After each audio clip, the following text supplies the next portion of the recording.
그럼 잠깐 기도하고 바로 시작하겠습니다. 하나님 아버지 감사합니다. 하나님의 말씀인 성경이 하나님의 도우심 없으면 우리가 제대로 깨닫기가 너무 힘듭니다. 하나님 성령님 이 자리에 함께 하셔서 우리를 조명하시고 우리에게 밝게 깨닫는 하나님 말씀 되기로 원합니다. 특별히 성경의 첫 책인 창세기 말씀을 우리 공부하기로 원하는 것은 처음 하나님 무슨 말씀을 하셨는지 알기를 원하오니 하나님 우리에게 지혜와 깨달음을 주시옵소서. 예수님 이름으로 기도했습니다. 아멘. 오늘은 좀 약간 이제 조금 서론적인 그런 성격이 될 수밖에 없겠습니다. 아무래도 그래서 제가 여러분들에게 성경은 도대체 어떤 책인가? 라는 질문을 드리면 우리 한국 사람들 특징, 저도 마찬가지지만 대답을 잘 안 하기 때문에 아마 이런 대답을 하실 거라고 제가 생각이 몇 개 들어서 썼습니다. 하나님의 말씀이다 이렇게 이제 말하는 분이 물론 계실 거고요. 성경은 언약의 책이야, 언약. 그래서 이름도 구약, 옛날 언약, 신약, 새로운 언약 이렇게 말하지 않습니까?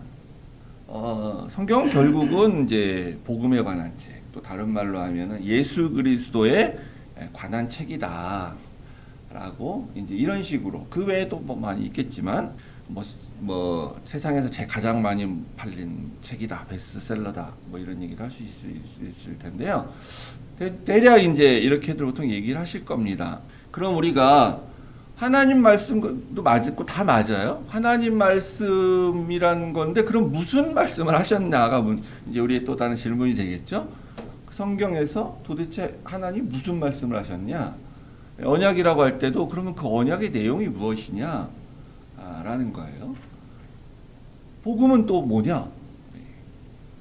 예수 그리스도는 누구냐? 이제 또 예수 그리스도께서는 또 그럼 무슨 얘기를 한 거냐? 이런 질문이 이제 우리 가운데 따라서 생길 것입니다. 그러니까 이제 그게 중요한 거죠. 그게 핵심이지. 하나님 말씀이다 이런 거는 뭐 그냥 뭐랄까 명제적인 거죠. 뭐 중요하다기보다는. 그래서 그 성경의 내용, 하나님의 말씀이면서 무슨 말씀을 하셨는지, 그리고 뭘 언약하셨는지, 또 복음이 뭔지 이런 거를 다른 말로 우리가 표현해서 하나님이 어떤 방식으로 우리에게 전하는가라고 성경을 봤을 때 이게 제 얘기는 아니고요. 당연히 많은 신학자들이 이렇게 연구한 결과고 이렇게 많은 책들을 낸 겁니다. 하나님 나라에 관해서 그 얘기들을 하나님께서 하고 계신다라고 우리가 말을 할 수 있습니다. 하나님 나라에 관한 이야기를 전하는 책이다. 이제 이렇게. 그렇다면 이제 당연히 성경의 뭐 전체적인 내용이 하나님 나라에 관한 것들이 나와야 되겠죠, 당연히요. 근데 우리가 지금 뭐 당연히 그걸 다 볼 수 있는 게 아니고 모든 책이 그렇지만 책 시작이 있고 끝이 있지 않습니까? 성경도 이게 오랜 시간에 걸쳐 작성된 책을 이렇게 무작위로 묶어놓은 것처럼 보이지만 그렇지가 않아요. 창세기를 제일 앞에 둔 이유가 당연히 있고 요한계시록을 제일 뒤에 둔 이유가 당연히 있는 거죠. 성경의 마지막 책인 요한계시록은 이제 어떻게 끝나는가 우리가 봤을 때 이제 오늘은 이렇게 제가 성경적 구절도 친절하게 이렇게 찾아놓고 했지만 다음 주부터는 이제 성경도 꼭 가져오시고요. 성경 공부 시간이니까 당연히 이제 성경책 가져오시고 물론 이제 핸드폰 안에 성경 다 있지만 그래도 우리는 책을 좀 보면서 필요한 밑줄도 좀 긋고 요한계시록이 이제 22장까지 있습니다. 그죠? 아시다시피. 그래서 21장 또 앞부분도 이제 마찬가지인데요. 22장 그 마지막 부분을 이 세상이 이제 어떻게 끝이 나는가 그런 내용이 있겠죠. 당연히 예수님이 재림하신 이후에 거기에 보면 우리 요한계시록 여기 찾아둔 거 보시고요. 21장 1절 2절 한번 같이 읽어볼까요?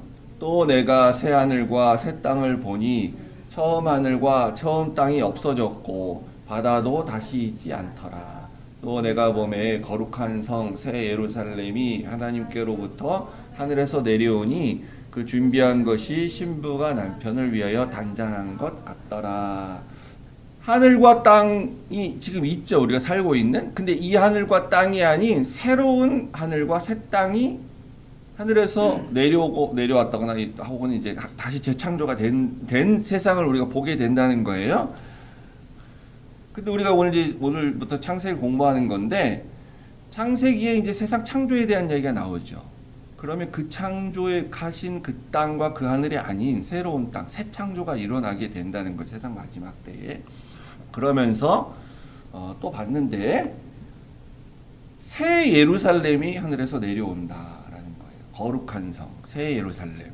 그러니까 우리가 지금 알고 있는 예루살렘, 이스라엘에 지금 있죠. 예루살렘, 성전이 있었던 자리인 예루살렘. 그 예루살렘은 이스라엘 사람들이 사는, 그리고 성전이 있었던 그런 역사적인 것뿐만 아니라 상징적인 의미에서 그 예루살렘은 하나님의 성이에요. 왜냐하면 그 성전에 하나님이 임재하셨기 때문에. 그럼 하나님은 이제 왜 임재하십니까? 나 신인데 내가 창조주야. 나 여기 있어. 그리고 이렇게 보여주려고 임재하는 게 아니잖아요. 하나님이 세상에 임재하시는 것은 세상을 통치하시기 위해서 임재를 하시는 거예요. 왕으로서. 거기가 예루살렘이에요. 그러니까 이 예루살렘은 뭘 상징하냐면 하나님의 다스림을 상징하는 겁니다. 근데 지금 예루살렘은 전혀 아니죠. 그 기능이 없죠. 우리가 알다시피. 성경상에서만 나오는 거죠. 그러니까 새 예루살렘이 내려온다는 거예요. 그러니까 완전한 하나님의 원래 계획하고 있었던 그 하나님의 다스리는 나라, 그게 이제 완전히 임한다라는 것을 우리가 해석을 해볼 수 있죠. 그래서 아시다시피 그 팔레스타인과 이스라엘이 전쟁을 하고 있는데 이스라엘이 1948년인가 이제 건국을 한 거 아닙니까? 2000년 전에 없어졌던 나라가. 그 자체가 기적이라고 제가 한번 말씀드린 적이 있는데 그게 상징하는 의미가 있어요. 근데 그게 긍정적인 건지 부정적인 건지는 사실 저도 잘 몰라요. 무슨 말이냐면 이스라엘이 이제 하나님의 나라가 지상에 세워진 상징과 예표로서 그 옛날 그때 이스라엘, 다윗 시대의 이스라엘이 세워진 거예요. 가나안 땅에 들어가서 그때. 그리고 왕이 세워지기 전까지는 하나님이 내가 직접 너희를 다스리는 왕이다. 그래서 그 신정 국가로서 이스라엘이 세워졌는데 이제 왕을 원하니까 하나님이 왕을, 하나님의 대리자로 또 왕을 허락하죠. 근데 이제 그 나라가 없어졌잖아요. 망했잖아요. 그래서 우리는 이제 신약 시대에서 그 나라는 결국은 하나님이 최종적으로 나중에 완성하실 하나님의 그 나라, 그러니까 그 나라의 백성은 영적으로 이제 모든 믿는 자들이 되는 그 나라다라고 우리 다 지금 알고 있고, 이제 그래서 그 진짜 이스라엘, 그 신정 국가라고 말했던 이스라엘은 없어진 거다 우리가 이렇게 알고 있는데, 근데 그 나라가 다시 만들어졌잖아요. 1948년도에 어떤 정치적인 그런 상황에서. 그래서 그거는 굉장한 의미가 있는 거거든요. 굉장한 사인이에요. 기적이 일어난 거죠, 사실은. 근데 그럼 그게 하나님께서 우리에게 뭘 말씀하시려고 그 나라가 다시 건국되어진 건지, 아니면 하나님이 아닌 다른 뭔가에 의해서 만들어진 건지에 대해서는 우리는 사실 알 수가 없는 거예요. 그러니까 나중에 더 봐야 알아. 그러니까 지금 이제 이스라엘과 팔레스타인이 싸우는 것에 대해서도 현재로서는 뭐 그냥 워낙에 역사적으로 원한 관계가 있고, 현재 팔레스타인이 너무 힘들고 이스라엘은 또 역사적으로 너무 뭐 또 피해 본 게 있으면서 또 이렇게 서로 땅을 탄압하고 찾아 이런 건데, 그러니까 당장 그 전쟁이 가지는 의미에 대해서 우리가 특별히 뭐 무슨 예언 비슷하게 이렇게 한다는 거는 알 수도 없고 위험한 일이고요. 그렇지만 우리가 면밀히 볼 필요는 있는 거예요. 나중에 가서 확실하게 뭔가 두드러지는 게 생기면 이스라엘의 그 재건국이 하나님이 하신 일인지 아니면 그건 하나님이 하신 일이 아닌 건지에 대해서 우리가 이제 알 수 있겠죠. 어쨌든 그 나라를 상징하는 그 예루살렘이 세상 마지막 때에는 새로 내려와요. 이게 완성된 하나님의 나라가 이제 내려온다는 거죠.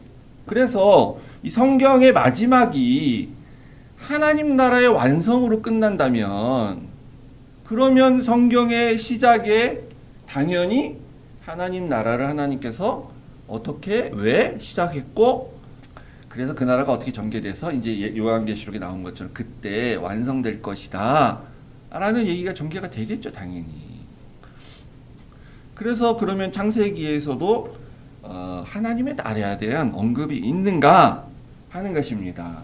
우리가 이제 나중에 본문에 들어갔을 때 자세히 보겠지만, 그 구체적으로 드러나며 이 전환점이 되는 것이 바로 창세기 12장에서의 아브라함의 부르심이죠.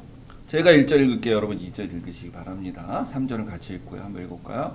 여호와께서 아브라함에게 이르시되 너는 너의 고향과 친척과 아버지의 집을 떠나 내가 내게 보여줄 땅으로 가라. 내가 너로 큰 민족을 이루고 내게 복을 주어 내 이름을 정되게 하리니 너는 복이 될지라. 너를 축복하는 자에게는 내가 복을 내리고 너를 저주하는 자에게는 내가 저주하리니 땅의 모든 족속이 너로 말미암아 복을 얻을 것이라 하신지라. 아브라함을 부르셔서 이렇게 세 가지 축복을 하셨는데 요 아브라함을 부르셨을 때 요때 정도 돼서 이제 세계 인류사에 뭔가 흔적이 나오기 시작합니다. 그 전에는 없어요, 사실은. 그러니까 이제 진화론적인 관점에서 얘기하는 그런 무슨 뭐 자바 원인이 뭐 네안데르탈인이니 뭐 이런 유적이 이런 거고요. 문명과 관련돼서 나오는 유적은 이제 요때쯤 된 때 나와요. 요게 그러니까 어떤 때냐면요. 세계 4대 문명이라고 말하는 문명이 있죠. 중국의 황하 문명, 황하강을 중심으로 했었던 인도 문명, 인도의 겐자스강 중심의 인도 문명 있죠. 그리고 이집트 문명, 나일강 중심이죠. 그리고 메소포타미아 문명이라고 이제 지금 중동 지역에 있었던 그 문명, 4대 문명이 있습니다. 근데 요게 이제 우리가 전에는 제일 오래된 문명인 줄 알았는데 그 고고학적으로 더 오래된 문명이 있었다라는 걸 이제 발견하게 되는데 그게 이제 수메르 문명이라는 것입니다. 수메르가 어디냐면요. 지금의 이라크 남부 지역인데 이제 여기 쿠웨이트가 이렇게 있고 여긴 이란이고 이쪽이 여기가 이제 이라크 뭐 이렇게 되는 거예요. 이스라엘 여기 이렇게 있고요. 이쪽 옆에 요르단 있겠죠. 성경에서 갈대아 우르에 살고 있었던 아브라함을 불렀다 이렇게 성경 나오죠. 그때 우르란 데가 여기예요. 요 주변을 중심으로 수메르 문명이라는 게 이제 쭉 이어지는 걸 다 메소포타미아 문명이라고 부르는데 이 수메르 문명은 한 5천에서 6천년 전 그때쯤으로 올라갑니다. 요때가 아브라함이 요 시대에 여기에 살았던 거예요. 우르라는 성경에서 그렇게 말하고 있어요. 물론 증명할 방법은 없습니다. 고고학적으로는. 근데 이 우르라는 여기 수메르 문명에서 이제 그게 발견됐는데 이 고고학자들이 굉장히 깜짝 놀랍니다. 여기가 이제 짧게 잡아 BC 이제 2000년 지금부터 4000년 전이죠. 그러니까 더 오래 가면 이제 BC 7000년 이렇게 이제 7000년 전으로 가는 거고 BC 5000년이면 상하수도 시설이 있는 도시가 발견이 돼요. 상수도 시설이 있고 하수도 시설이 있고. 이 사진이 이게 이제 그 유적인데 뭐 여기서는 그 증명이 안 되지만 이 그 문헌의 글에 보면 있어요. 상하수도 시설이 발견됐다고. 물을 땡겨와 물을 이렇게 가서 저 샘이나 강가 가서 길어다가 쓴 게 아니라 어디선가 물의 근원에서 이렇게 물을 이렇게 낙수차로 해가지고 이렇게 했겠죠. 흘러서 집으로까지 와서 집에서 물을 그냥 이렇게 쓸 수 있는 그런 시설이 발견이 돼요. 그리고 하수도라는 건 그리고 오물을 이렇게 바로 집에서 처리하는. 그래서 아마 이제 다른 사진이 또 하나 있는데 제가 봤을 때 이게 그 하수도 시설 그거 아닌가 싶어요. 이게 이렇게 좀 밑으로 이렇게 빠지게 되는 것 같은 그런 시설을 보입니다. 그래서 여기서 이제 이 도시가 발견이 되고 이 유적이 그리고 여기서 수만 개의 점토판이 나와요. 이런 건데 이 쐐기 문자라고 말하는 그 이렇게 저렇게 저기 다 문자입니다. 그래가지고 이렇게 되는 게 이제 수만 개가 나와가지고 이걸 막 해석을 하는데 어떤 거 요리책 그 레시피 무슨 음식 만드는 그런 것도 이렇게 적혀 있고 해석을 했더니 여기 보면 이제 아브라함 이런 말이 나와요. 아브라함 사람 이름 나오는데 아브라함 이런 사람 나와요. 그러니까 그 우리가 말하는 성경에 나오는 아브라함 아니고요. 그러니까 아브라함이라는 이름을 가진 사람이 당시에 살았다는 거예요. 그러니까 오늘날도 똑같은 이름이 흔하게 많듯이 그러니까 전혀 가상의 인물이 아닌 거야. 아브라함이 우리가 이 유적하고 이렇게 비교해 봤을 때. 그래서 이제 우리가 이제 아브라함의 요 시대 때부터 이렇게 역사적인 그런 관점으로서 이렇게 보게 되는데 이 아브라함을 하나님 부르셔서 그 이렇게 세 가지 약속을 하셨어요. 너는 내가 보여줄 땅으로 가라. 이렇게 약속하시고요. 첫 번째. 두 번째는 너로 인하여서 큰 민족을 내가 이루겠다라고 했고요.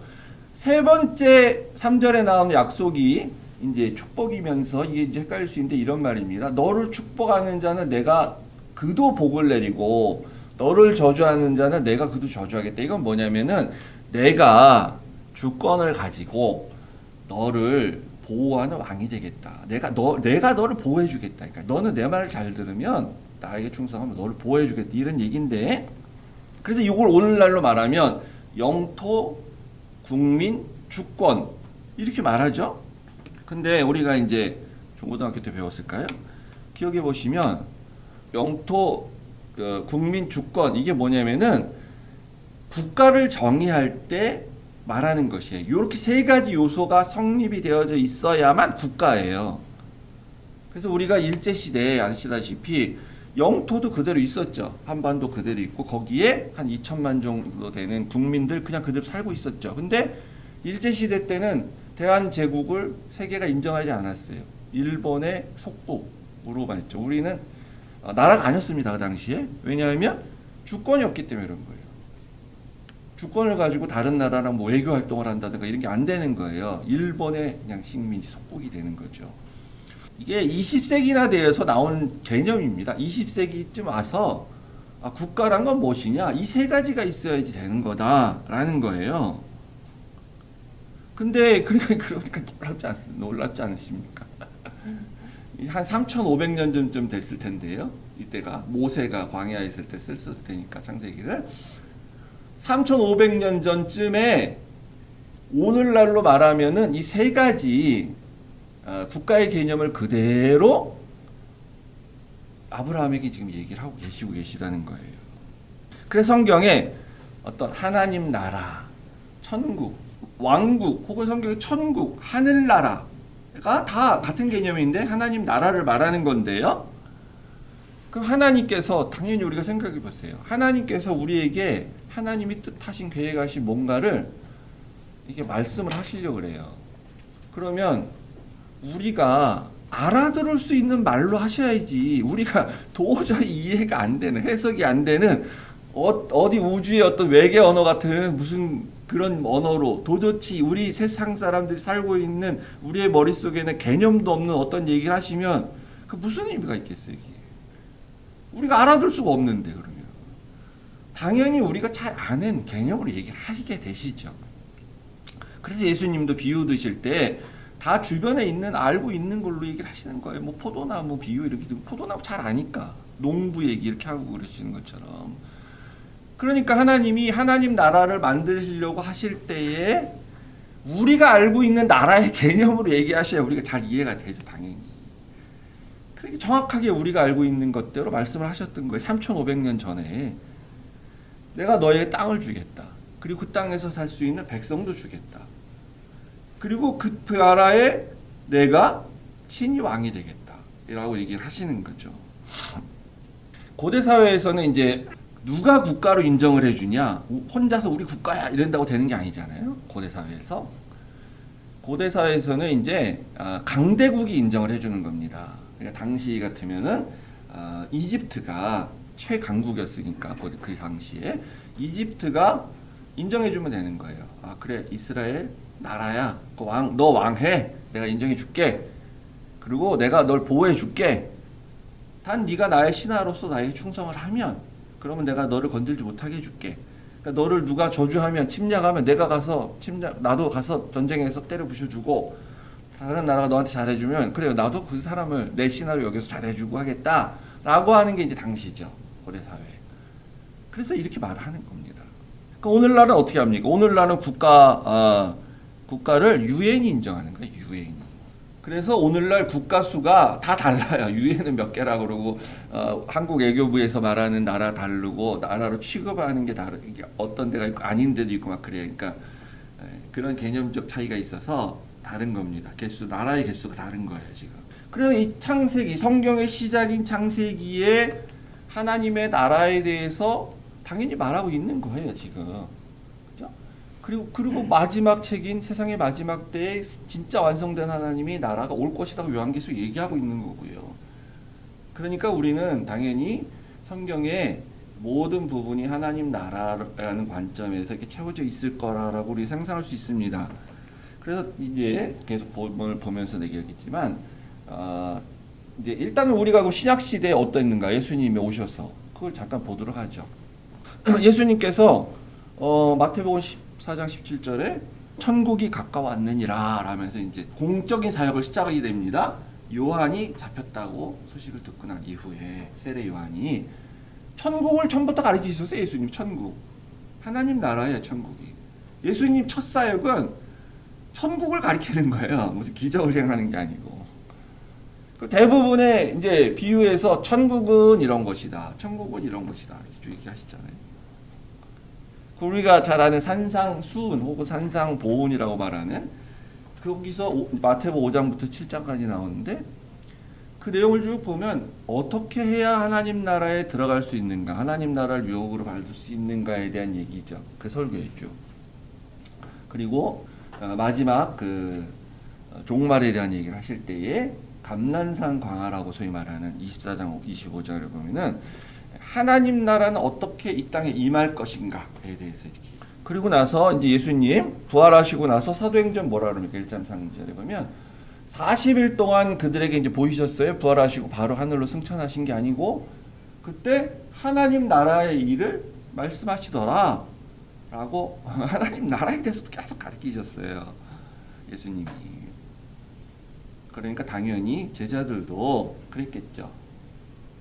빌립이 하나님 나라와 및 예수 그리스도의 이름에 관하여 전도함을 그들이 믿고 남녀가 다 세례를 받으니. 바울에서 두드러지죠. 하나님 나라에 관하여 강론하여. 28장 30절을 보면 하나님 나라를 전파하였다. 사도 바울. 하나님 나라. 그게 다른 말로 하면 복음이었고 그게 예수 그리스도에 대한 얘기였고 또 다른 말로 하면 그게 하나님의 언약, 구약과 신약이고 그게 하나님 말씀이었다는 거죠. 그래서 제가 이번 강의는 제가 하나님 나라에 관해서 강의를 하는 게 아닙니다. 그 이제 오해 안 하시면 좋겠어요. 그건 또 하나의 다른 장르로 다른 주제고 요 기본적인 팩트인 키워드 영토 국민 주권이라는 하나님 나라를 형성하는 그 3요소를 키워드를 가지고 창세기의 본문을 해석하는 거예요. 창세기를 그렇게 보는 겁니다. 창세기를 해석을 할 때. 창세기 설교 많이 들어보셨죠?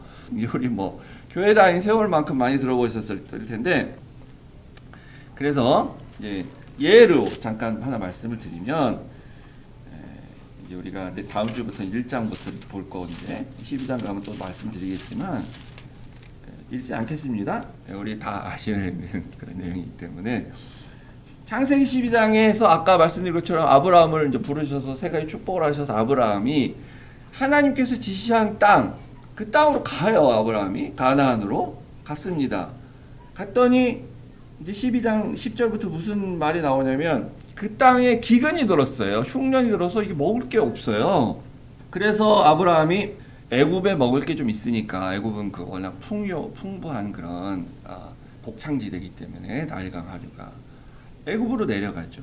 그랬는데 그 애굽 왕이 그 아내 사라가 너무 미인이니까 그 아브라함을 죽이고 그 부인을 취할까봐 자기가 목숨이 위태로울까봐 그러니까 그 시대 다 그랬던 거예요. 그러니까 그래서 아브라함이 거짓말합니다. 내 누이 동생이다 이렇게 말을 해요. 족보상으로 누이 동생은 맞아요. 근데 이제 거짓말이죠. 자기 부인인데 그 부인이라고 해야 되지. 근데 이제 그러면 자기 죽이고 뺏어갈 것 같아서 그렇게 말하죠. 그랬더니 애굽 왕이 누이 동생이라고 하니까 그러면 내가 이 여자를 데려다 결혼을 해야 되겠다 해가지고 데려갑니다. 그랬더니 이제 나중에 그래갖고 아브라함한테 막 무슨 막 환심을 살려고 오빠라 그러니까 막 재물도 줘서 양과 소비 노비 난 다 주고 그랬더니 하나님께서 갑자기 뜬금없이 이 아브라함과 그 아내 사라의 일로 인하여서 바로와 그 집에 큰 재앙을 내리셨다 그래요. 바로가 잘못한 거 없잖아요. 바로가 사실은 바로가 아브라함이 자기 동생이라 그래서 그런 건데 그래가지고 바로는 그래도 괜찮은 사람이었던 거예요. 그러니까 오빠한테 막 재물도 많이 줬잖아요. 그랬던데 이제 그걸 바로 알게 되고 거짓말했다는 걸 알게 되고 네가 왜 이렇게 했냐. 그때 내가 당신이 날 죽이고 내 아내를 뺏어갈 거 겁내서 그랬습니다. 해갖고 바로가 돌아가라. 내가 너한테 준 것까지 가지고 이렇게 가라. 이런 얘기가 나오잖아요. 그러면 이제 우리가 저도 어려서부터 많이 들었던 이제 이 본문에 대한 설교가 있습니다. 보통 우리가 어떻게 들었습니까? 아브라함을 봐라. 하나님의 축복을 받은 사람. 아브라함. 우리가 바로 그런 사람 아니냐. 그래서 우리가 하나님 믿고 살면 우리가 비록 막 실수도 하고 죄도 짓고 뭐 거짓말도 하고 막 그렇게 살아도 하나님은 우리를 너무 사랑하시기 때문에 축복을 주신다고 약속하셨기 때문에 하나님은 무조건적으로 우리 편 되시는 거야. 그래서 우리 보호해 주셔. 거기서 끝나는 게 아니야. 더 복을 주셔갖고 더 재물을 많이 이렇게 갖게 되는 그런 축복까지도 주셔. 그래서 우리를 대적하는 이 바로와 같은 사람을 이렇게 막 벌내리시고 징계하시고 우리는 그런 사람들이야. 아브라함 후손으로서. 그런 설교 안 들어보셨어요? 듣긴 좋은데 좀 약간 이상하죠. 그럼 하나님이 그렇게 하시는 건가 진짜? 그렇게 하면 우리가 은혜 받고 좋긴 한데 자, 이제 우리가 하나님 나라의 관점에서 이걸 보면 다르게 보이죠. 땅을 약속하셨어요. 그럼 그 믿어야 되잖아요. 약속이니까. 그러면 흉년이 와도 내려갈 수 물론 있어요. 그렇지만 하나님이 약속하신 땅인데 고민을 좀 해야죠. 그럼 나 어떻게 살라는 겁니까? 하나님 내가 그러면 여기 떠나야 됩니까? 기도도 좀 하든지 그런 게 없잖아요. 아브라함이 아직 믿음이 없으니까 그냥 하나님을 의지해서 뭔가를 하겠다는 생각은 없고 하나님을 그게 우리가 교회 처음 다니는 사람들한테 나타나는 그런 모습이죠. 신앙 없는 아직 교회 다니는데 뭘 몰라. 그러니까 세상적인 방법으로 그래 흉년 들었으니까 피해서 저쪽 좀 곡식이 있는 땅으로 가야지. 그런 생각 다 하잖아요. 나쁜 건 아니에요. 근데 땅에 대한 약속을 믿는 모습이란 건 전혀 없는 거죠. 일단 땅에 대한 약속이 여기 나오는 거죠. 그리고 너로 인하여서 자손을 준다고 하셨는데 아내를 뺏기면 어떻게 됩니까? 아내를 뺏기면 물론 재혼해서 날 수도 있겠지만 이게 하나님의 계획은 그게 아니고 사라의 몸에서 이제 이삭이 나와야 되는데 아내를 뺏기면 어떻게 돼요? 하나님이 약속이 어그러지는 거죠. 하나님이 약속을 지키려고 하는데 약속의 당사자인 아브라함이 행동을 잘못해서 하나님이 그 약속을 못 지킨 상황이 되잖아요. 그러니까 하나님이 개입을 하시는 거예요. 지금 하나님의 그 약속을 지키기 위해서. 그리고 좋은 건 아닌데 믿음의 교육을 시키기 위해서 하셨겠죠. 바로는 잘못한 게 없는데 아브라함이 위기에 처했을 때 하나님이 나서셔서 바로를 이렇게 재앙을 내리시고 아브라함을 일단 구출하는 것. 주권을 보여주시는 거잖아요.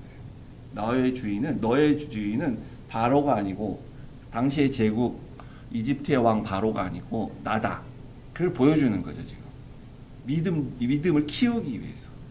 이렇게 성경 우리가 하나님 나라의 관점에서 볼 수가 있다는 것입니다. 그리고 우리 이제 창세기 38장 가면요, 그 유다와 다말 이야기 나오지 않습니까? 왜 뜬금없이 갑자기 이런 게 나오냐? 아시다시피 시아버지예요 유다가. 다말은 며느리입니다. 근데 이제 어쨌거나 이렇게 서로 간통을 하게 되죠. 다말이 속여서 창녀로 몸파는 여자를 분장을 해서 시아버지랑 관계를 해가지고 이제 아들을 낳게 됩니다. 그 이 설교는 우리가 또 어떻게 많이 들었습니까? 우리가 다말이 증표로서 도장, 끈, 지팡이 이 세 개를 이제 담보로 받죠. 그래서 자기가 이제 그 위기를 모면하게 됩니다. 그래서 보통은 이제 우리가 죄를 지으면 구원받을 수 없죠. 죄인이니까. 그러면 우리가 신학적 개념에서 죄를 속량해야 되는데 뭘로 속량할 것이냐? 증표가 있어야 된다. 그래서 도장, 끈, 지팡이 이거 세 개만 우리가 갖고 있으면은 우린 구원받을 수 있다. 죄도 용서받고. 다말은 이제 그걸 보여주는 여자처럼 이렇게 보여집니다. 근친상간의 그 죄에서도 용서받는 그런 사람. 근데 그렇게 볼 수도 있겠지만 이게 성경을 이제 우리가 쭉 창세기 앞에서부터 보면 하나님이 자손에 대한 약속을 하셨잖아요. 그래서 하나님의 자손을 주셔야 돼요. 이 자손이 백성이 커지게 하기 위해서. 그러면 그 약속을 받은 당사자인 아브라함과 그 후손들, 그 아들들, 손자들 동일하게 하나님이 약속하신 자손에 대한 그 개념이 있어야 됩니다. 자기들이. 이 자손이 번성해야 되는 것이 하나님의 약속이라는 것. 끊기면 안 돼요. 근데 그 유다가 그런데 관심이 없는 사람이에요. 야곱의 넷째 아들 유다가 관심 없어. 근데 우리가 알다시피 유다가 누굽니까? 실질적으로 맏아들의 역할을 나중에 하게 되는 게 유다의 넷째지만 앞에 형들이 다 자격이 없어가지고. 그리고 예수님이 유다의 후손으로 이렇게 오게 되죠. 실제적으로 장자가 되는 사람이 유다가. 근데 그 자손을 어떻게든지 낳아야 되는 거에 대해 관심이 없어요. 첫째 아들 죽고 둘째 아들 죽고 그런 다음에. 근데 이렇게 보면 이 며느리 다말이 오히려 여잔데 다말은 별로 그런 데 책임져야 될 일이 없는데 다말이 정당한 당시 법에 의해서 자기가 아들을 낳게 해줘야 되는 시아버지 유다가 있는데 안 하고 있어요. 정당한 권리를 이제 요구할 수 있는 권리가 있어요. 다말에게 아들을 낳아야 된다 이 집안에. 그게 다말이에요. 그런 관점에서 보면 다말은 근친상간을 한 용서받을 수 없는 죄를 지은 며느리가 아니고 하나님 나라의 약속을 지키기 위해서 여자임에도 불구하고 이렇게 좋은 모습은 아닌데 물론 근데 유다가 전혀 생각하고 그렇게 관심이 없기 때문에 오히려 여자로서 그 일을 실행하는 하나님 보시기에 어여쁜 사람인 거예요 사실은. 그래서 유다가 네가 옳다 이렇게 얘기하죠. 이제 이렇게 우리가 볼 수가 있습니다. 그래서 이제 제가 아까 말씀드린 것처럼 창세기를 하나님 나라를 제가 이제 설명하라고 하나님 나라를 강의하려고 하는 게 아니고요. 하나님 나라의 관점에서 성경 본문을 창세기를 이렇게 우리가 보고 이해한다라는 것입니다. 궁금하신 거 있으면 이제 언제 질문하시면 이제 제가 바로 알면 뭐 답변 드리고요. 제가 또 뭐 목사라고 제가 다 아는 것도 아니고 제가 공부 그렇게 많이 하는 사람이 아니기 때문에 또 모르는 것도 많습니다. 근데 이제 목사니까 아무래도 제가 좀 찾을 수 있죠 자료나 이런 거. 그러면 또 이렇게 질문이 있으시면. 근데 그럼 그게 본인만 모르는 게 아니라 우리가 대체적으로 다 같이 궁금하고 모르는 게 많아요. 어떤 사람이 질문하면 그거로 인해서 다른 사람이 다 유익을 받는 거죠. 알면 준비해 와서 다음 주에 알려드리고 뭐 그렇게 하겠습니다.